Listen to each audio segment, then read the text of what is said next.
Tender-loving care will not be seen this evening to make way for a special tribute to musical legend Frank Sinatra, who passed away today. We hope you'll enjoy Frank Sinatra, the voice of the century.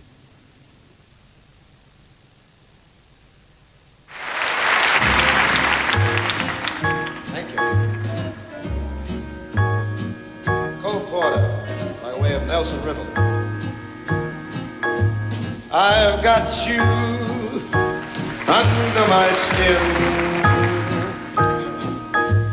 I have got you deep in the heart of me, so deep in my heart that you are a part of me. I've got you under my skin. I have tried not to give in. I have said to myself, this affair is not gonna move so well.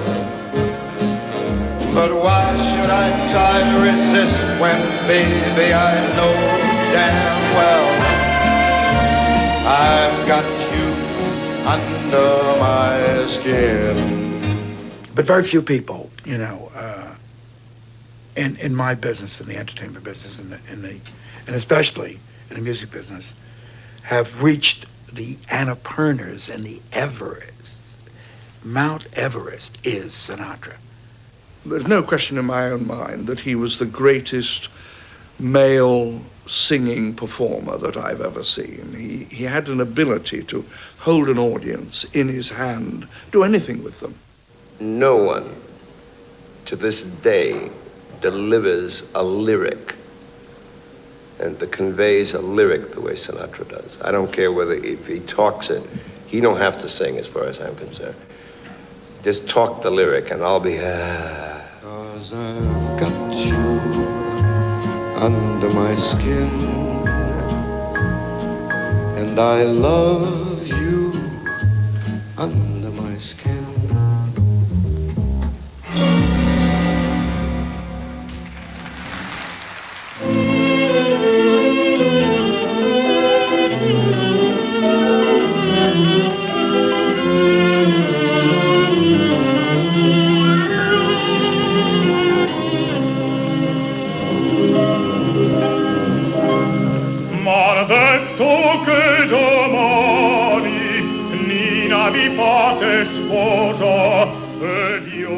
On the 12th of December 1915, hundreds of immigrants made their way to this harbour from all over the world, just as they did every other day in those days. Most of them were poor and had endured great hardship on their journeys, but they had a dream of a new life in a new land. Many had come from the old world of Europe, among them the grandparents of Francis Albert Sinatra. They settled in Hoboken, New Jersey, right across the Hudson from the glory of Manhattan. Hoboken is where the rest of America begins.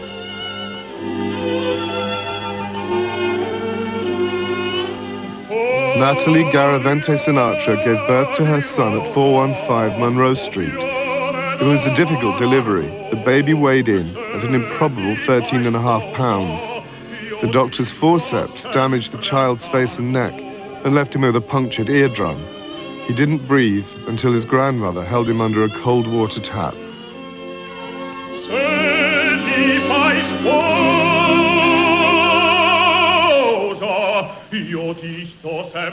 Natalie, known as Dolly, had been married to Martin Sinatra for 6.5 years.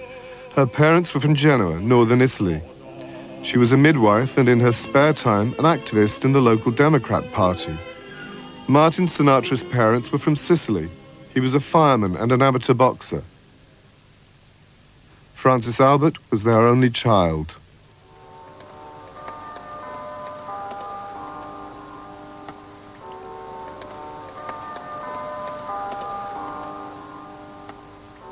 Growing up in the ethnically mixed neighborhood of Hoboken during the Prohibition era, Sinatra had an early taste of the need for acting tough.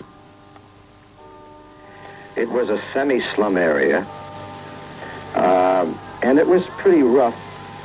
Well, there weren't gang wars, but there were beefs and there were battles about position and who should cross the line into where we lived and cross the line into where they lived, you see.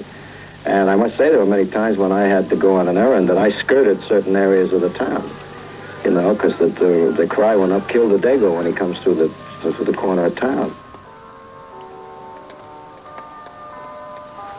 It was the blacks, and then the next gang that got it were the Italians.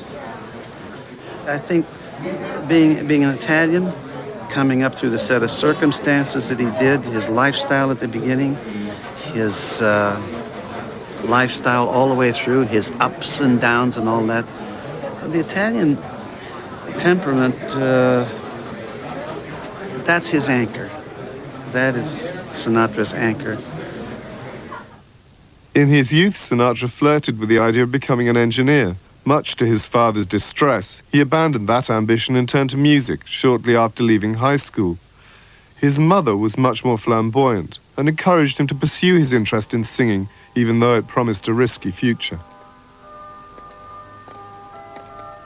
Well, the beginning came when I was a boy of about 10 or 11 years old, and I started singing with the school choir and the church choir, and on picnics and what have you, whenever there was a chance to sing.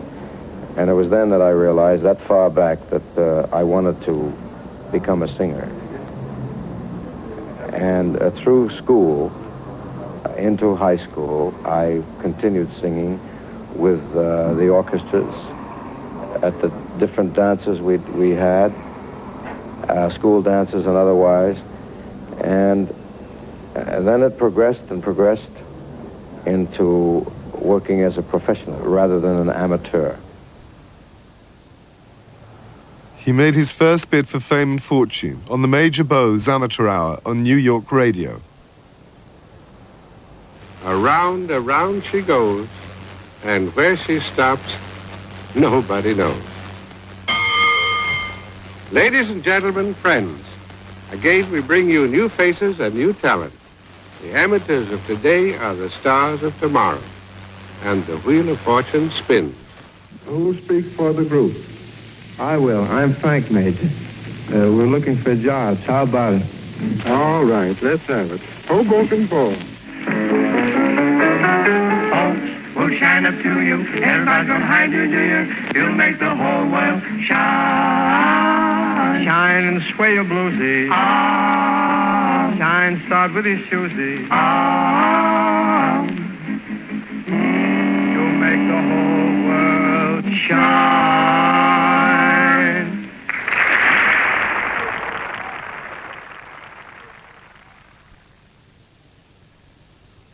The Hoboken Four won the biggest vote in the history of the show and became part of its touring company.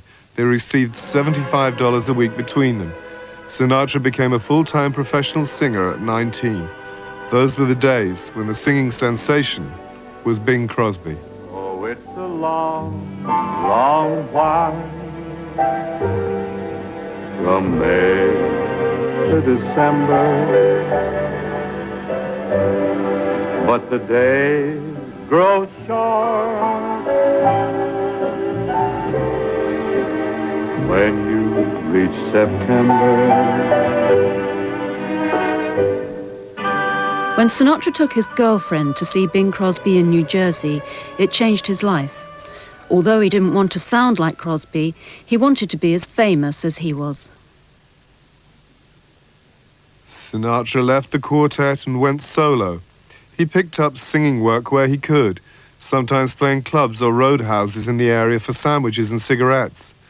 After bombarding them with applications, he managed to get some dates on WNEW radio in New York by working for nothing. Why it was a tremendous fortune that he would be born there was that he had that Jersey roadhouses and that life, and people who knew him in Hoboken would follow him and root for him. And he was about 4 minutes from Manhattan, where you just could get over here, get on the Broadway, get into the delicatessen, go to the drugstore, meet all these people, and you're in action in show business. So you had two things at once. Pretty good. On the 4th of February 1939, Frank married Nancy Barbato. She was a $25 a week secretary. They'd known each other for 4 years. They had their honeymoon in their new home in Audubon Avenue in Jersey City. They weren't earning enough to go away. Nancy took a $15 advance from her salary to pay for publicity stills to help Sinatra promote a demo recording he'd made the day before the wedding.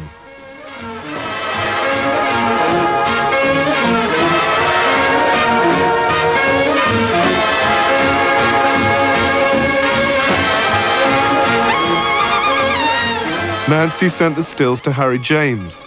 James had recently left Benny Goodman to form a band of his own.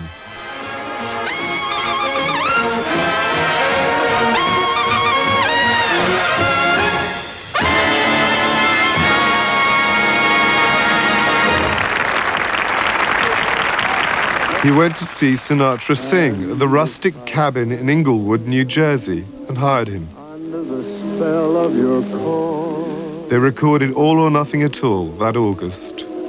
I would be caught in the undertow, and so you see I've got to say no, no.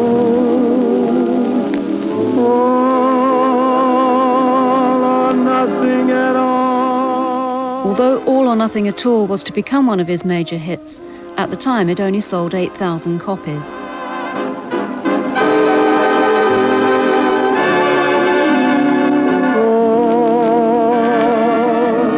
Or nothing at all.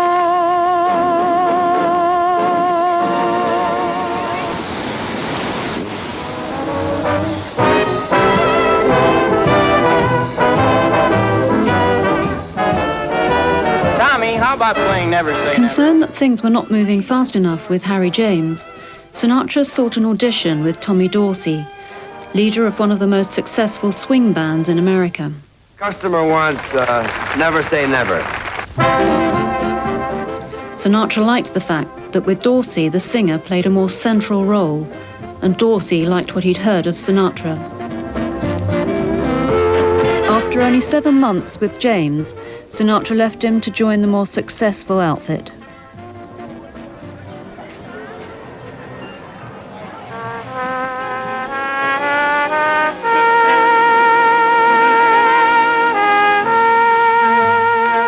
Sinatra's vocal technique was based on extraordinary breath control. He cited Dorsey as a particular influence. He was impressed by the smooth, continuous tone of Dorsey's playing and tried to imitate that sustained sound in his own singing.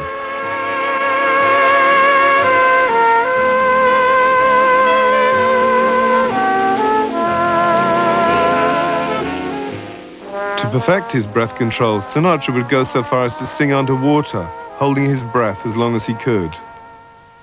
Sometimes I wonder why I spend the lonely nights dreaming of a song, the melody haunts my reverie, and I am once again with you. When our love was new, and each kiss an inspiration.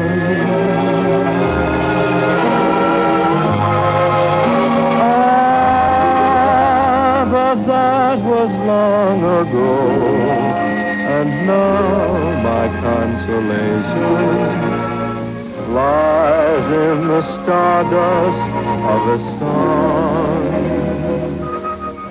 There was a certain discipline and a certain tunnel vision that happened with the big bands. That it was focused like this, that's all you could do. There was no life outside of that. Everything was focused on music, and that's why I think those bands sounded so well. They were together so much, and it was like a finely tuned engine.